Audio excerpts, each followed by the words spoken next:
Fingal County Council. Welcome to the Business Beat on 92.5 Phoenix FM, the brand new show spotlighting local entrepreneurs in the Fingal and beyond. Each week we bring you inspiring stories, practical advice and real world tips to help you start and grow your own business. Today's guest is the founder of Little Red's Sauces, Shane Doherty. Welcome to the Business Beat. Morning, thanks for having me.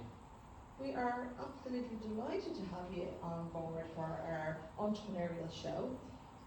You weren't always in the sauce business, Shane. Tell us a little bit yourself first of all. How I kind of fell into it over the last few years, but I've worked in every walk of life, retail, stacking shelves in hospitality, both in the kitchen and bars, worked in American bars, in the bar game and then event rental.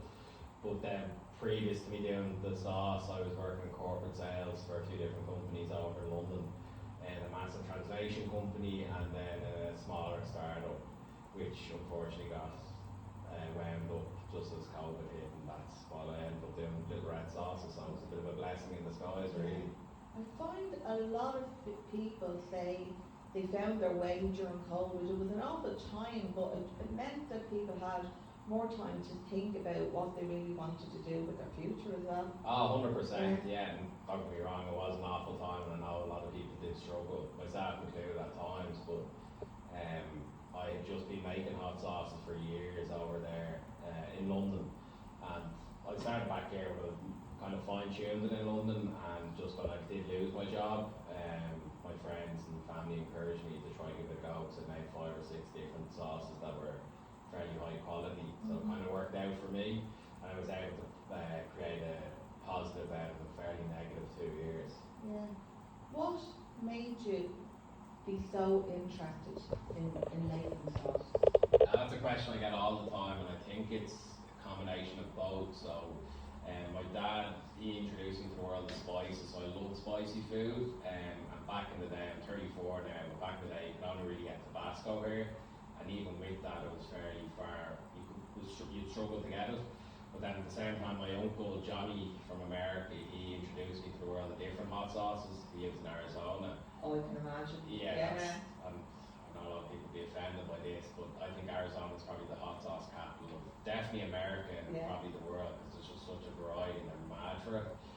So he brought a few different back years ago, and I quickly became obsessed with it, and I think it was a combination of that obsession, the fact that I couldn't get it here, it just instilled a bit of passion and interest in it. And I just remember making the salsa, which was ketchup, chili flakes and Tabasco, and I still make it now and again. That was the first one, and then just throughout the last 20 years I just continued to make it and then picked up 20 things. years, so you were very young when you started, Yeah. like making the sauces yourself? Yeah, like there wouldn't be anything, you wouldn't be able to sell them in retail like that sauce. No, you were like, that's amazing, Yeah, no, thank you. My dad, he's a fantastic chef. Like was a teacher by trade, but he had a massive passion and does for cooking, and he introduced me to the world of cooking. So I remember spending countless days cooking with him, and he showed me the interest. So I think I love sauce a bit more than most people, and obviously if I had this, so it's just a combination of both. The interest has really inspired me, which I didn't realise until probably about 6 or 7 years ago, that I had a passion and an interest in it, and something I'd like to do. Yeah. And tell us about the name. Where did you come with the name? So my dad's nickname is Big Red, and myself and my brothers were called Little Red. Well, my uncle, they're all called it. Yeah, back in the day, yeah, they're not the most creative. Although there's more nicknames I can't say on the radio now, and that's the most PC. So yeah, I just thought if I was ever to set up a company, I'd try and give a hat tip to my dad. Like, he's inspired me and supported me throughout my life, and I just thought Little Red Sauces had a bit of a hot sauce name to it, so it was a win-win. So yeah, that's it. I've named it after him, really. Yeah. And the branding is so important. So tell me about your branding and your logo and how important that is to you. Yeah, well, I think you hit the nail on the head. Branding is massively important, and like you can't change it throughout your history of a company, but I wanted to nail it down from the get-go. As I mentioned, I did work in Chicago, in America, in Chicago for 5 years, and then London as well. And I saw the power that Irish people and Irishness has overseas. Like most people are welcoming and warm to Irish people. And I always thought if I could ever create a product that put the Irishness at the forefront, and being Irish is something I'm incredibly proud of. So I tried designing the brand around that idea. Now the first initial design of the brand, which was designed by my cousin-in-law, cousin-in-law is married into the family. Megan Rush, she did an amazing job of designing it. I gave her my idea of the chili and the heart. And the first variation of the label was to kind of create a similar whiskey brand to instill like familiarity. But then when I did the SuperValu Food Academy, they connected me with Dave Curran Design, and he took the design to the next step, and that's what we have here. The Irish heart is at the centerfold of it, because hopefully one day I'll be an internationally recognised brand, and I think that's something that everyone recognises. When you see a heart, be it here or Tokyo or anywhere, you connect it with Irish people and Irishness, so that's why I did it that way. Yeah. And I think the whole colour scheme is really eye-catching as well, with the black and the red and the white. And you were talking earlier there about was it Fingal Enterprise? The local enterprise office. They've been an incredible support. So when I go back to the history, when I lost my job in London, I was on the dole over there, and I was working with Finsbury Dole office, and the lady I was working with was so helpful. Mm-hmm. And I came up with an idea of wanting to do the business, so she connected me with some enterprise programs. Yeah. But I was like, look, if I'm doing this, I'm doing it at home. I love my time in London, I love my friends there. But if I was going to set up a business, an Irish one, I wanted it to be in Ireland. So when I came home, I reached out to the local enterprise office to see if they had any similar programs, and they've been incredible support from the get-go. And they set up calls with me mentors, find out the program, find out the idea, and then put me in the right direction. Like there's made me aware of the digital Digital School of Food, I think it is, which is a free online resource, and it's incredible. The amount of people I've recommended that to over the years, like it helps you from A to B or A to Z even, if you have a food idea. But anyway, I did that, and then they let me know about the SuperValu Food Academy. I think it was the right time, right place as well, because I moved home about a month and a half. My brother and my sister-in-law actually told me around the same time about the SuperValu Food Academy. So the local enterprise prepared me for that and supported my application, and because of that I was able to be successfully chosen to do the SuperValu Food Academy, which I did for about a year and a bit. That's incredible. Like I'm still learning from that, or the things I learned there I'm still using today, and like the most great is the SuperValu team have been incredibly supportive. But to give a brief rundown, you don't have to have a launched business, but they'll work with anyone, a new business idea, a young startup, or a pre-existing Irish business.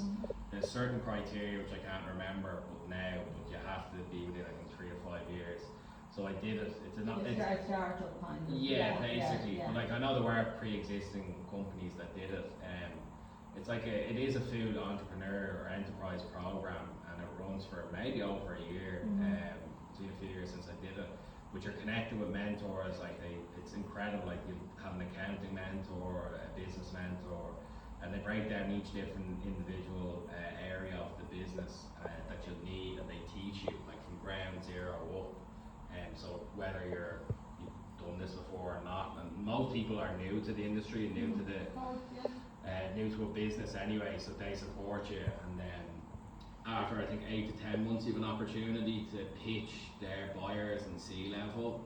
So you have to prepare a pitch deck and you have to pitch them. And that was the first time I'd done that for my own personal business. So that was a bit daunting, but like they're so reassuring and so supportive. And like I did that 3 or 4 years ago now, and like I'm still in contact with them. They're still there to help you. Oh, without a shadow of a doubt. Like, and it's people always ask is if you do that, can you only sell into most great SuperValu?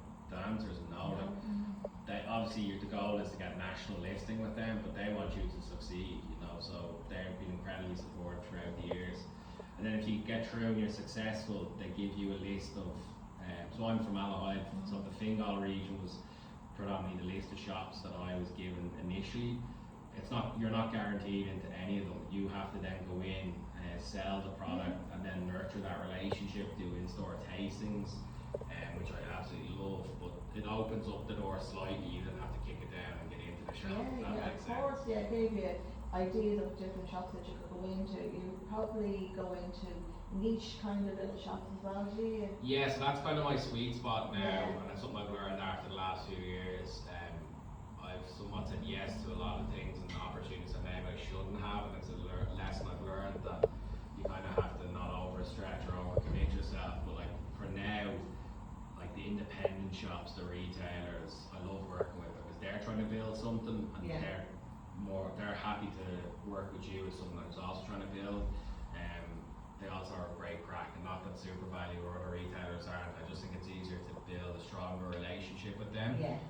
But then also growing into other SuperValus and Musgraves. Like the long-term goal, or hopefully shorter than long, is to get national listing with SuperValu and Musgraves. But just one man show at the moment, so it might be a bit of a stretch to get there. Just yet. Still early days. Yeah, still early days. Did you have to draw up a business plan before you started? I did indeed, and like I continue. To be honest, I continually change that as new opportunities and arise and the business grows. But if I'm also being honest, I struggle with that initially. Don't want to say visionary, but I'm a vision type of person. Like I can see what I want to do, and then trying to achieve that, putting pen to paper. It's boring. It was boring for me. So at the start I kind of neglected that aspect, but then because I did the SuperValu Food Academy, they encourage you, they help you, and they help you build the plan.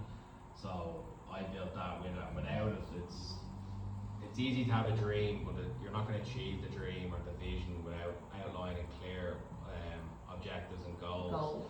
And realistic ones, be it day to day, month to month, year to year. But like I continue to update that as we grow, and I always look back on it. Like the first business plan, you wouldn't get it into the apprenticeship or apprentice or a Shark Tank now. Like we'd be laughed out of it, but it still gave me the data, if you will, or it laid everything out in front of me, so then I was able to reflect on that. And even just for me,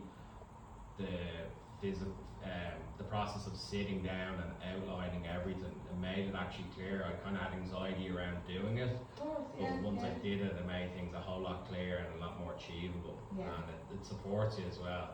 But I can understand why people don't necessarily want to do it, because there's kind of a big connotation around a business plan, and I think I felt if whatever I put on pen and paper, that has to come true and I have to stick by it. Yeah, and I think when people are thinking of a business plan, they're thinking like something that's going to be really high end, but like once you started, like you can just put down on paper simple tasks and goals, and once it's on paper, it's easier. It definitely is easier to achieve because you can start ticking off the boxes as you're going along.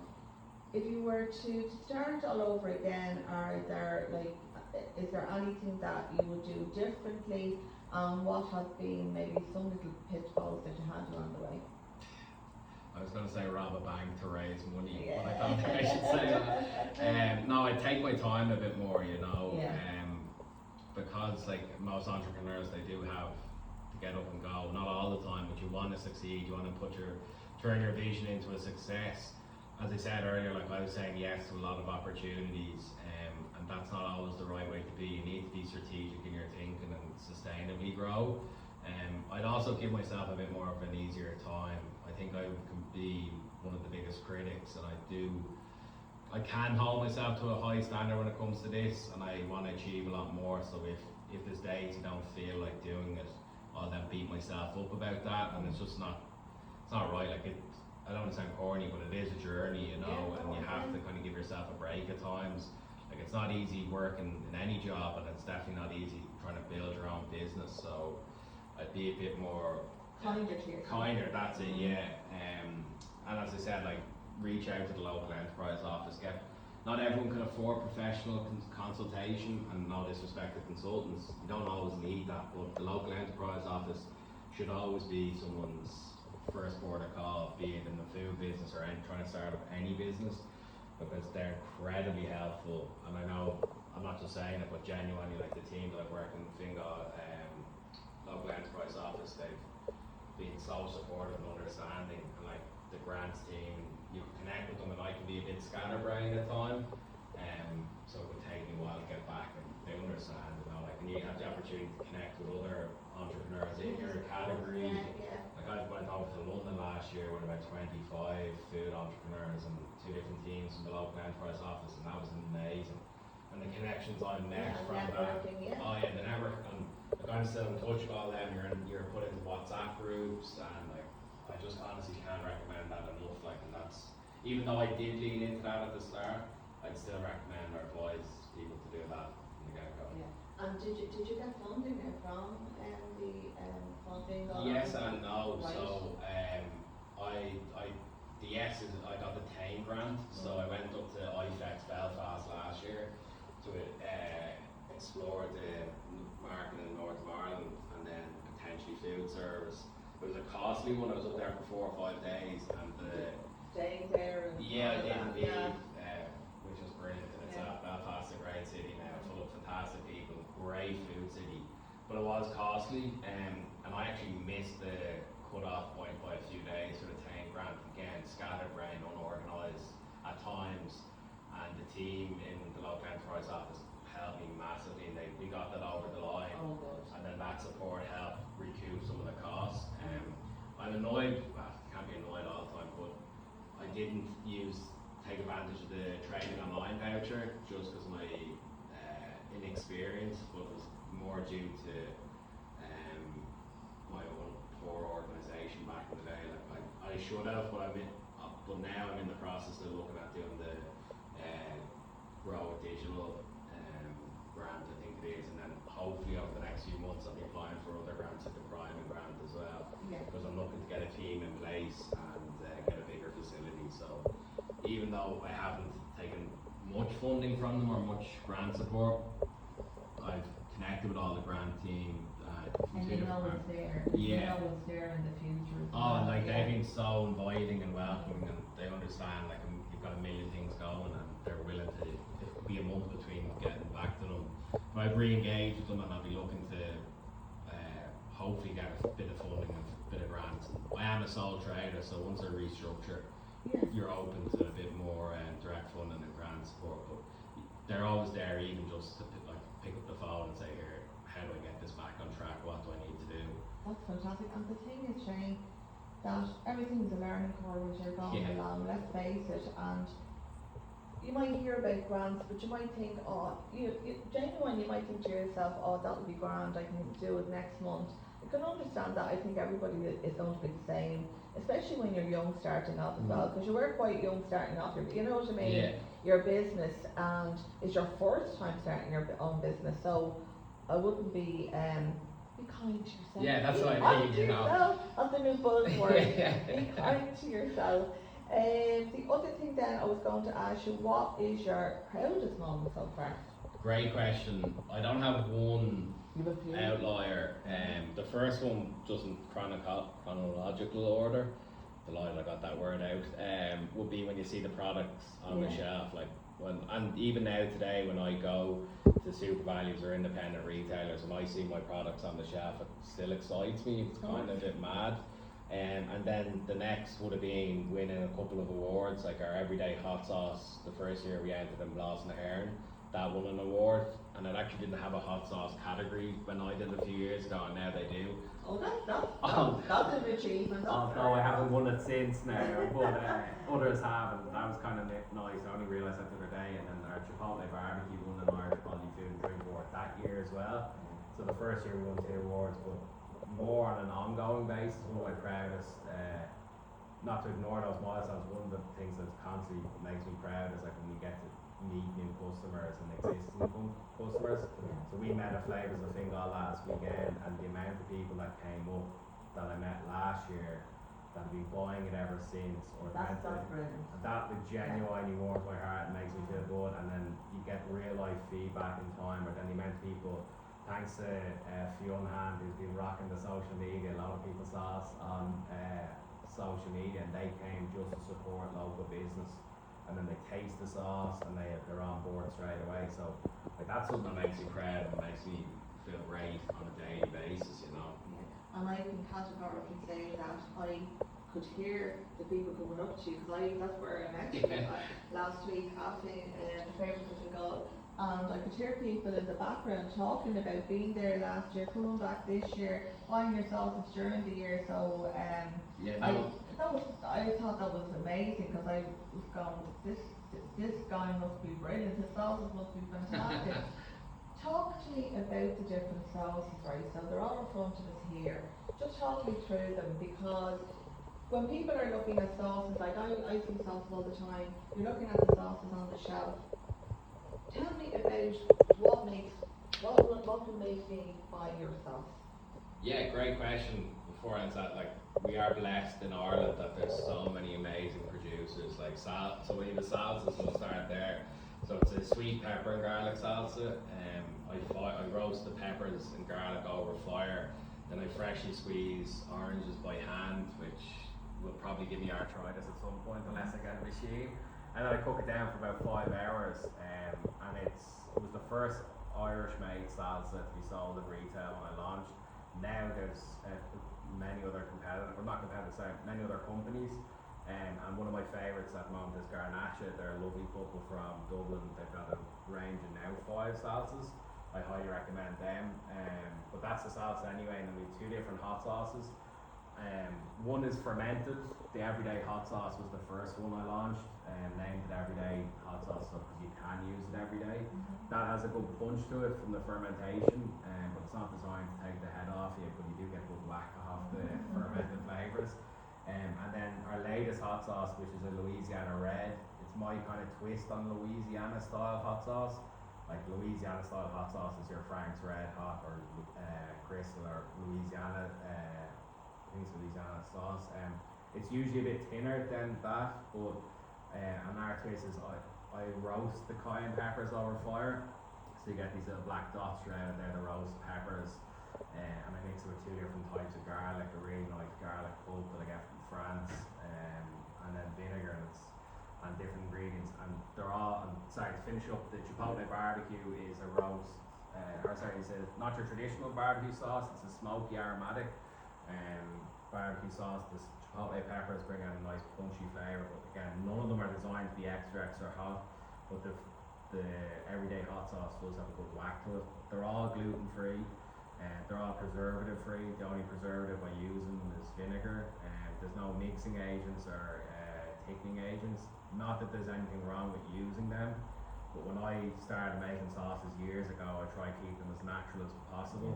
And I was honestly just interested in challenging myself to see if it was possible to make a sauce without thickening agents, because I at the time years ago was having stomach issues, and I had to reevaluate what I was ingesting and eating, and I was on chicken and rice in London, broke all the time from working and hitting the pints too hard. So I was on chicken and rice. I was milling bottles of hot sauce every couple of days. And I'm not saying that correlated to my stomach issues, was probably more the pints and everything that goes with it.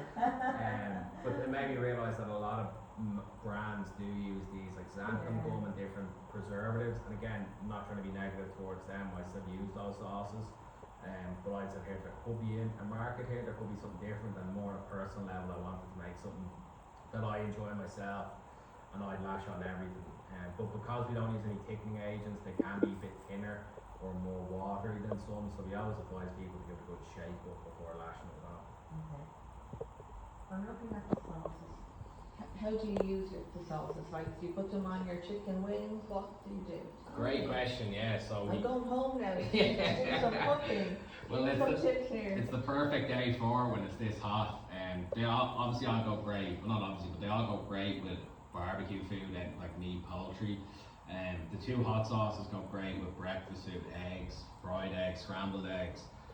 I'm not just saying it because I'm selling, but they do go great with a lot of stuff. Yeah. The Chipotle barbecue may not go with it's not as versatile as the other ones, but most cuisines they do go well with the salsa, nachos, any Mexican food, tacos, burritos, quesadillas, and that goes fantastic with it. It actually goes really well as a pasta sauce, which I've learned from cooking a few years ago, and I didn't have any pasta sauce because it's just fresh tomatoes, roast peppers, garlic, onions, orange juice and a few different spices. So that's what I mean the first time. But you can marinate with them. If you like mayonnaise, you can mix either hot sauce with mayonnaise and it becomes a lovely chili mayo. It takes a bit of the heat away, but it keeps all the flavours in it, which I'm delighted about. The chipotle barbecue, if you mix that with mayonnaise, it becomes a lovely chipotle southwest. And if you want to make a really good burger sauce, the Louisiana red, chipotle barbecue and mayo, mix those three together, and I'd probably make that once a week at least for a fridge. But it doesn't last long. Me and my sister meal that I regularly. say so, I know. I'm actually hungry even thinking of it. What, over the years I've noticed as well, Shane, that people are becoming more foodies. So do you think that there's really, the business has grown over the years? 100%, like in terms of financials, we've had great sales growth over the years. It's not just about that, like we're in more retailers and customers, but Ireland as a whole, I think during COVID when people were locked up, locked down. Locked in. Locked in. And unfortunately restaurants did suffer, which was terrible, and some of them are still suffering as a result. But I think people became more aware of what was in their produce or in their products they were having, but also they were more curious about cooking. I think a lot more people cook at home now as well, so they become more foodies. But Ireland as a whole, and I probably am biased because I'm Irish, but I think we've got the best level of ingredients and produce in the world. Like I'm blessed that I've travelled a bit, and I'd always put us higher than most people. Most countries depending on what it is. So we're spoiled for choice in that regard. I think people are a bit more adventurous in their palate as well. They are, I think so for sure. Yeah. You could see that last weekend at the Vegas of Bengal, that people were a big yogurt and stuff. And we'll go back to because I did mention that I heard there was a guy there that was Finn. He's I met him. Sorry to put you off. I met him last year at Flavours of Fingal, and he's been a massive follower since. He's because of his fitness, and he thought that's why he and he just set up his online coaching business, Fit by Mike, and I'm very proud of him. Like he's taking a risk, but he's so passionate about health and fitness, and so he loves the sauces because they're just made with natural, fresh ingredients. There's no bad stuff in them, but also like the hot sauces technically would be 0-calorie hot sauces, but I ethically can't advertise that. It's against my morals. You have to have the serving size as 5 milliliters, which is a teaspoon, but like no one's having a teaspoon as a hot sauce. But if you broke it up by that, then they would be, but they are low calorie enough, so they fit perfectly for someone in the gym. And Mike has set up his own business now, so he was delighted, and he gave us a great review as well. To be fair, I could hear him in the background. He was, I could just hear him being so passionate about your products. What have you done over the years to make your business more relevant, and have you had to evolve your business in different ways over the years? So I think you always constantly have to be evolving, regardless of what business you're in. But we're at a time now where the world was different a year ago than it is now, especially with the food game as well. I think you always have to be aware of upcoming trends, current trends.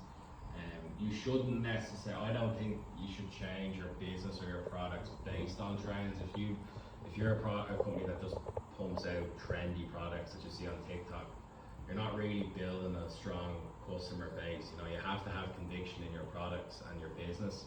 Obviously your core product line, but then you can do some trendy stuff throughout it. Social media as well is something that has helped me massively. I've got a few on here helping me at the moment who's been on board for the last few weeks, and he's been, not just saying it because he's got a camera in my face, but he's been a massive help, and he understands that world a lot better than I do, whereas I kind of neglected that to my downfall, but there's so much power in that you can see what other people are doing, and you can see what works for them if you're not sure how to do it, and then you can kind of put your own twist on it, and be bold, you know, not like, especially when it comes to the sauce shelf, there's hundreds of products out there, so you have to try set yourself aside, or set yourself out from other people, and I have such conviction and belief that my product is high quality. The products, the ingredients are amazing. I never compare myself to other people in the industry because I'm a massive fan of other products in the industry, like the mixed chilies, you're a massive supporter of us. Scarlet from your mad, one of the first Dublin hot sauce, they're amazing products, and there's enough room for everyone, but you have to kind of figure out what works for you and your brand without changing your core beliefs, if that makes sense. Yeah. So you're talking there about social media. We'll go back to that again. The wonderful Fiona Hand who's behind us here, taking loads of photos and videos. Well, how important is it, and is that your only marketing tool that you have at the moment? It's One of them. yeah, so it will be one of the main ones because it is a cost effect. I don't have a marketing budget currently. Like a lot of my money is getting put back into product and to growing.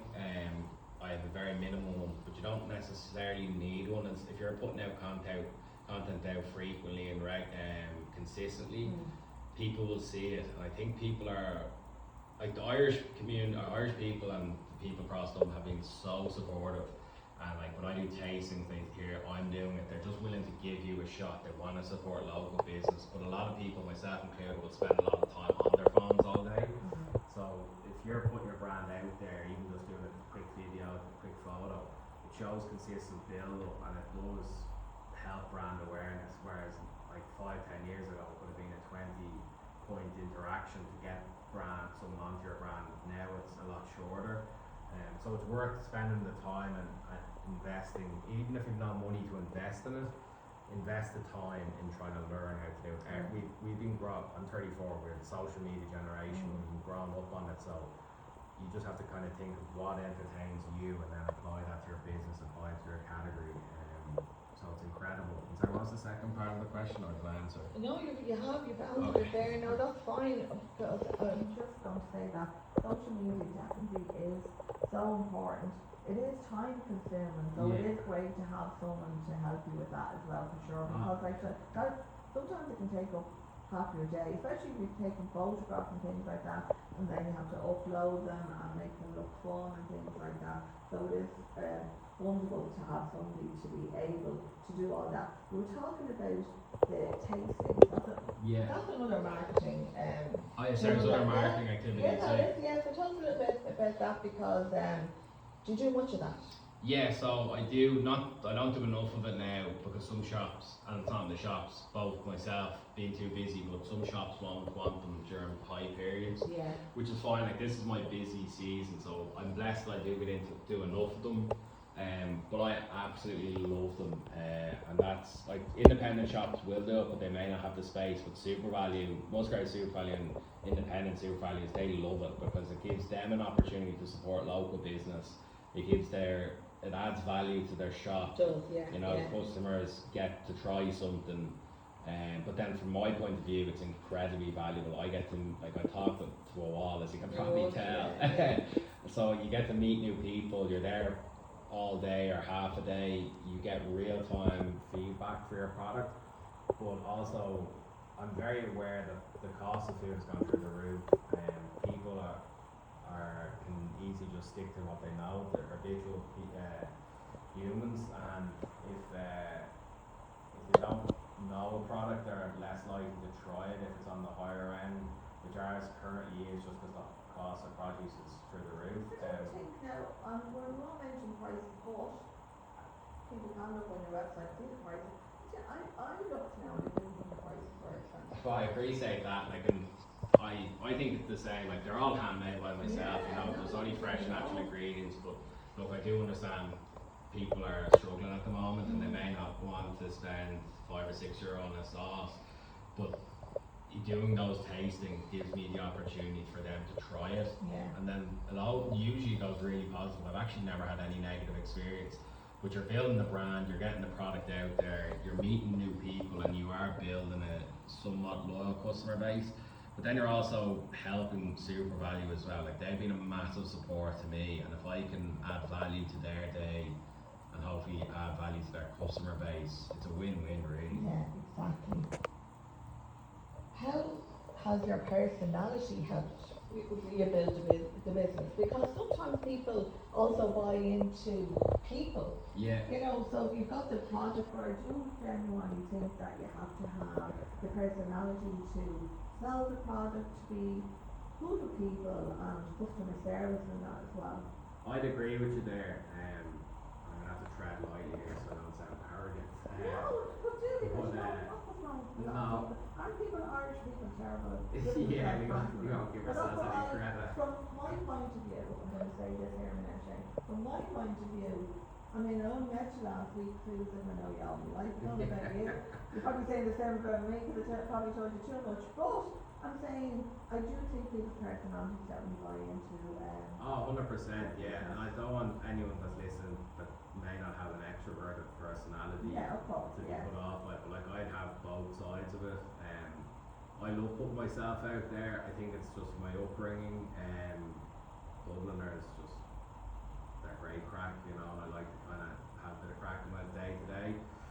But I'm not really shy talking to people, so I'm happy to put yourself out there, and I think you have to put yourself out there, be it in social media, be it in in-person tastings, be it trying to pitch yourself, you know, so even if you're not necessarily 100% extroverted all the time, you will have to, but I'm sure there's areas of the business that my personality may not benefit, like, so I mentioned I can be scatterbrained at times, to my negative, or to the detriment, so that would be like, there's pluses and minuses of it, you know, like everything, but it definitely helps, and I think people, when I get the opportunity to chat to them, they're willing to give me a chance, because like I'm willing to help and support anyone, albeit with a very small platform.